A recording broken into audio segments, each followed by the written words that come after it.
When a couple divorces, there are usually a host of decisions that need to be made. These may relate to issues including asset and debt division, spousal support, child support, custody and visitation, and other matters. If you've ever wondered what's the difference between a contested rather and uncontested divorce, a legal practitioner rather, Ramona Reddy joins me to tell us more. Good morning, Ramona, and thank you for joining me. Good morning, Miriam. Thank you for having me on the show. All right, so what is a contested divorce and an uncontested divorce?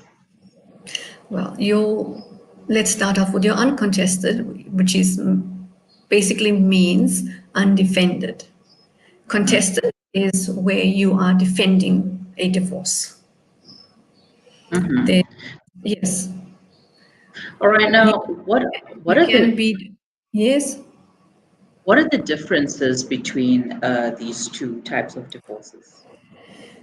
So your undefended divorces is where you basically agree with the summons and the particulars of claims that have been served on you.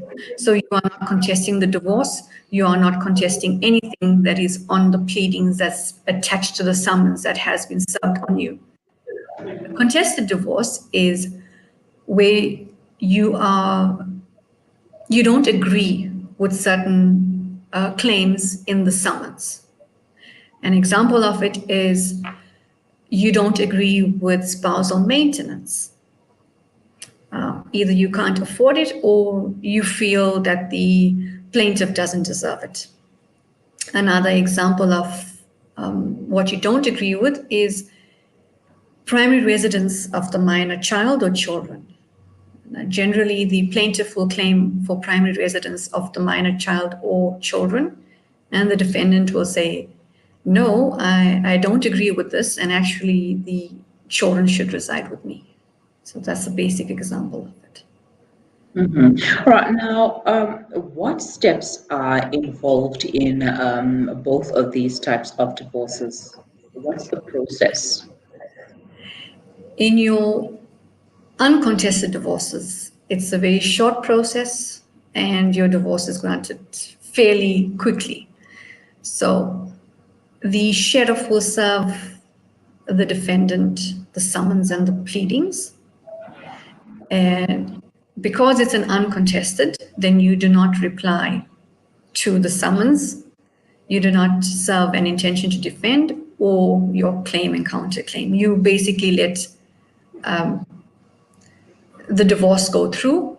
Alternatively, the plaintiff and the defendant enter into a settlement agreement, which then becomes an uncontested divorce because you're agreeing on certain terms. Mm-hmm. So obviously, this would mean that the contested divorce would take a long time, or it could take a while. It will take a while, yes, because of the various procedures to follow. Mm-hmm. Now, how can one prepare themselves for a contested divorce? Firstly, when you are served the papers, you're obviously going to go through the papers and you're obviously not going to agree with certain allegations and sums. So either you represent yourself or you seek services of an attorney who will do your intention to defend within 10 days of receiving the summons. So you have 10 days from the day that you've received the summons, you need to serve and file an intention to defend. From that, or following that, you've got 20 days to serve and file your pleading. Basically, it's what you want, what you are claiming for, your pleadings and your counterclaim, what it is that you're asking for. And in your plea, you have to address all the paragraphs that's in the particular claim, whether you agree or you disagree. If you do disagree, what are your reasons for disagreeing? And then thereafter, you do your counterclaim, meaning you are now putting forth what you want from the divorce. Example, you want primary residence of the children.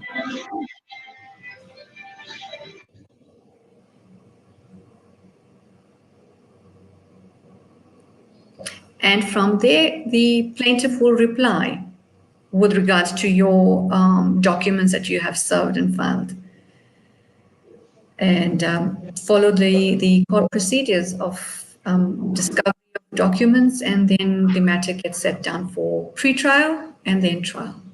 If there are minor children involved, before you do the discovery, or in between, you will have to send an Annexure A to the family together with the summons to say that there are minor children involved, and as a plaintiff, this is what I'm asking for. So it'll be either an Annexure A, which is fairly simple, that you just want primary residence of the children, and an Annexure B is used when there are allegations of abuse towards the children. So here, the family advocate will get involved and will interview parties and the children and will compile a report. And that will form part of the court proceedings. All right, now let's say, for example, there was cheating or adultery involved. Would one need to provide proof of that? Not necessarily proof of it, but it can be mentioned in your particulars of claim that so-and-so had an affair with Miss X or Mr. X, and therefore I can't reconcile to the fact that he or she had an affair, and the marriage cannot be saved. All right.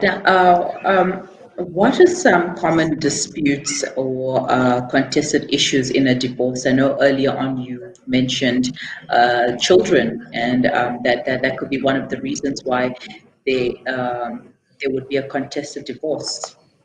Yes, the plaintiff generally requests for primary residence of the children. So the children need to reside with him or her, and the defendant gets visitation accordingly, which generally is the alternate weekend and school holidays, etc. So the defendant will then request that the primary children reside with him. So that's an example of one of your issues that will be contested. The second one is spousal maintenance. If the plaintiff is applying for spousal maintenance, the defendant can say, it's too much, or I am not willing to pay spousal maintenance at all. The plaintiff can also ask for forfeiture. Example, the plaintiff wants to keep the house, whereas if it is a marriage in community or property, then there's a division of joint estate. But here the plaintiff wants the property as her own. So the defendant can also defend on that basis that no, we are married in community or property, and the property needs to be divided. And 50% be paid off to the plaintiff and 50% be paid off to the defendant. All right, so now going forward, what advice can you give people to try not to fall into a contested divorce? I know it's not easy because it happens, but what can we do? The parties need to enter into a settlement agreement and agree on certain terms, and that will make the divorce proceed much quicker. And it will be less acrimonious. And especially where there are minor children involved, it also saves them their feelings and the pressure that they feel because of both the parents not agreeing. Unfortunately, there's times that the children bear the brunt of it. Unfortunately. Well, thank you so much for your time, Ramona, and have a wonderful day. Thank you, and same to you, Miriam. That was the legal practitioner Ramona Reddy giving us some insight on contested and uncontested divorces, the differences between the two, and some common disputes or issues that will result in a contested divorce. Now, as you've heard, an uncontested divorce is a fairly simple divorce procedure which will not require so many court dates and it won't take long. It's not a long procedure compared to a contested divorce, whereby now you're going in guns blazing and you're going to be fighting for what you feel is your right. You can leave your comments and the questions in the comments section or send them to us on WhatsApp. The number is 061 We will be right back.